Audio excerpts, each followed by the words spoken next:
Steph, look, it was all the way down to the last round to secure your spot in finals, but you got there. Was it kind of, I guess, a weight off your shoulder a little bit when that result went the way it did on Saturday night? I think if you asked a few of the girls, I still didn't believe it. We'd been told, it would take, I think, a loss by 120 or something to not make finals, but it was a little bit of a relief, but we still wanted to make sure that we put a really good performance out against Adelaide, and I think we did that. While we didn't get the win, I think it was a really good brand of netball, and we should take a lot of confidence going into finals with the performance that we put out. They were the minor premiers, yes, Adelaide, so only going down by 2 goals at a venue they haven't lost at.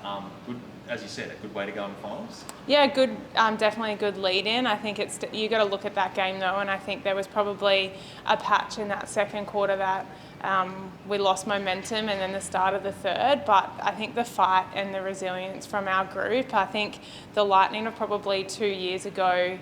When Thunderbirds would have got out to 10, probably that game would have blown out, and that we've had a lot of growth.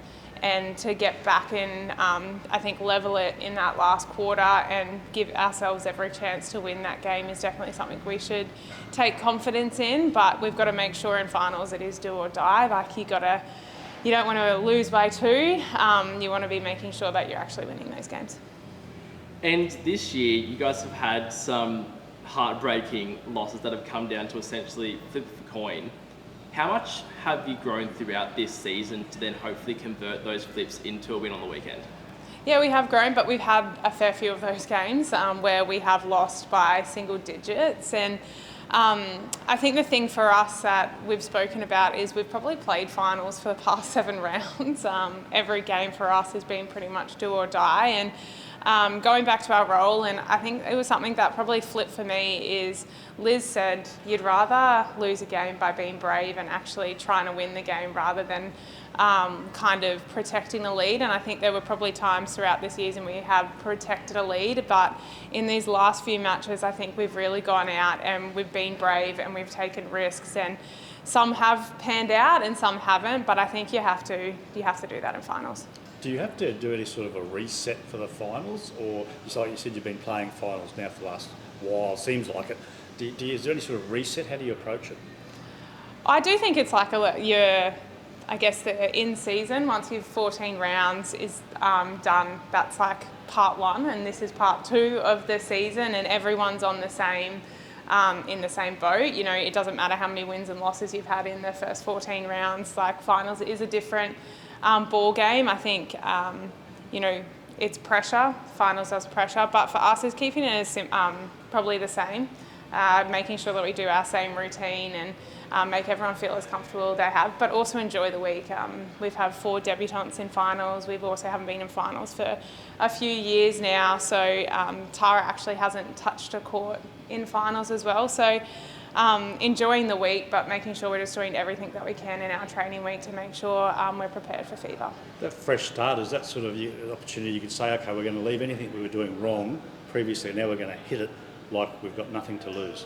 We're going to make sure that we still are aware of the things that we do want to improve on, but I think what's really good for us throughout the year, we've had a lot of learnings in the beginning of our season, and they've probably gotten smaller and smaller as the year has gone on about the things that we do need to do better. But I think we're still searching for that 60-minute performance, but I'd rather a 60-minute performance in finals than in round 3. So I think we're working, and we've done everything that we can to make sure we put that performance out on the weekend. Just on that round 2 in Perth, it was probably the only blemish game you've had this year where it was a bad score. I mean, do you just try not to think about that? A lot has happened since then, hasn't it? A lot has happened, and that game, I think we were very overawed, and nothing really went our way. I think it was one of those games that, I guess on the flip side, they were definitely in flow and everything was working. But when we played them here, we even took some learnings from them to make sure,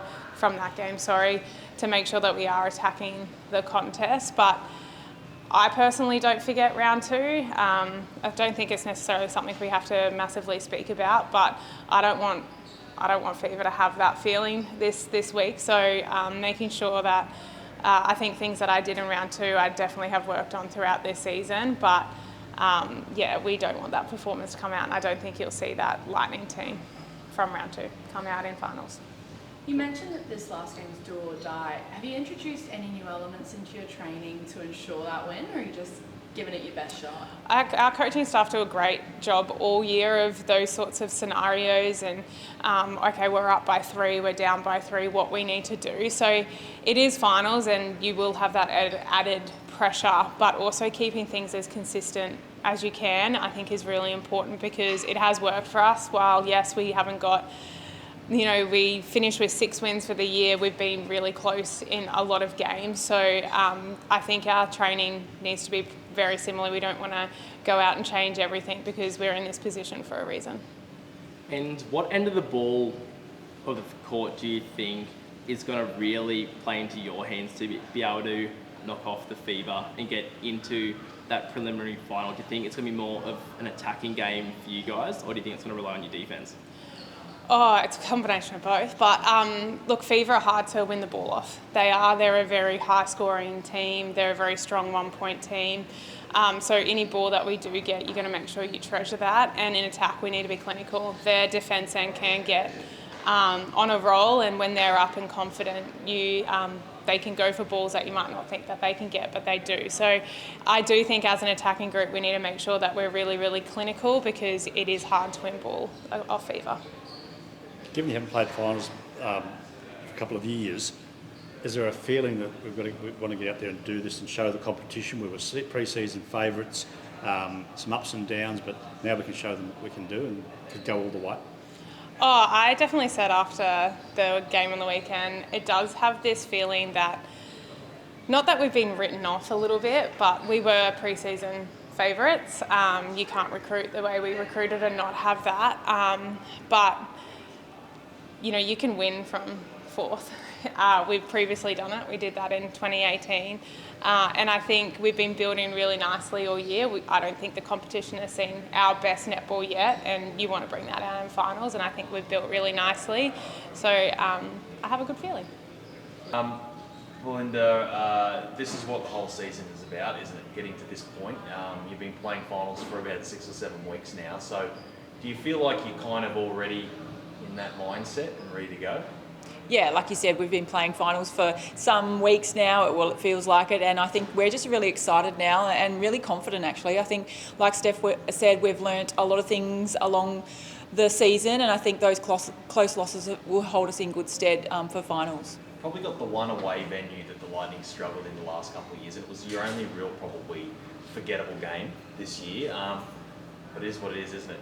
You've got to go there at some point. Yeah, you're right. Every other loss has been very narrow. I think we've had 2 overtime games, some really narrow losses, but it was that round 2 game that was our biggest deficit. But I think it was round 2, and Steph got injured in that game, which we took a little bit too long to adjust to. It was Courtney's first trip back to the west, so there was a lot going on in round 2. I think we've got clear minds, and like I said, lots of learnings ready to tackle this contest. You heard Steph say about have a good feeling about this game. What are you feeling? Any intuition on it? I think we're set to strike, really. I think, we, like I said, those learnings, we're injury-free, all players available, just got to get through tonight. But, yeah, we're really confident that we have the calibre. We've got a great balance in our team of youth and experience, and I think, that's what finals are about. You need that experience in your team, but you read the game, and sometimes those X factors in those young ones come through in finals as well. So, yeah, really excited that we've got the toolkit and the players to do the job. Do you think that some teams or players may have written the Lightning off and it could prove to be at their own peril? Yeah, there's a lot of talk around the other teams being more informed than the Lightning, but I think, when you look at our losses, I think we've been really consistent. We've been in and amongst every single game, and I think, like I said, those close games are great learnings leading into finals because, you expect tight games in finals. Surely this is an opportunity where the likes of Liz Watson and Courtney Bruce show why they're superstar netballers. Oh, they walk towards these contests, absolutely. We've got a lot of leadership in our team, which we will definitely draw on, and they've all been amongst big games in the domestic league and the international league. So I'm sure they'll lead those rookies into this situation. But like I said, I think we have the players and the experience to do it. Got to take the crowd out of it over there too, don't you? It's going to be a massive crowd. I think it will probably be a sellout. You know, I've been amongst those finals over there, so has Courtney. And I think, they are their 8th player, but, you know, our trust in our game plan, being in our bubble, we've been great on the road this year, so I think that can have its advantage as well, not to have that pressure of your home crowd. And do you think you'll see any Sunny Coast locals making the trip across the Nullarbor to watch the Lightning Girls? Are you expecting any sort of Lightning crowd contingency over in Perth? Well, I'm taking my children and I've looked at Yeah. the prices of flights, so if they do, I'll take my hat off to them. You know, we hope they do come out, but between Courtney and myself, we've got a good contingent over in the west. But look, I think you know, our crowd back home have been so passionate towards us, and I know we'll have the support from back home, and hopefully we do them proud back here. What's the key to getting on top of the winning against the Fever? Yeah, look, I think the Fever are really good when they're out in front and they're playing confident. I think we need to be in and amongst them and putting pressure on them the entire game. And like I said, if it comes down to the wire, I think we've learnt those learnings across the season. We have got that 2-point power to go to as well. So I think, just putting pressure on them throughout the whole game. I know the game won't be won or lost in the first quarter, second quarter. It will take the full 60-minute job. Is Courtney looking forward to this game? I know it wasn't the best night for her in round 2. She missed the clash against her former side here. Semi-finals even bigger. Is she looking forward to this one?